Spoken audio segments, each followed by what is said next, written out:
4501 to Summerville captures a weekend of trips in October of 2017.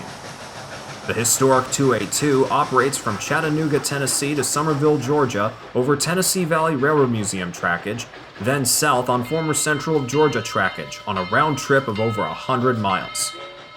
Two-camera coverage brings you all the action on this line with interesting features along the way. It's 2 fine days on these 100-mile round-trip specials. Don't miss your ticket to ride 4501 to Summerville.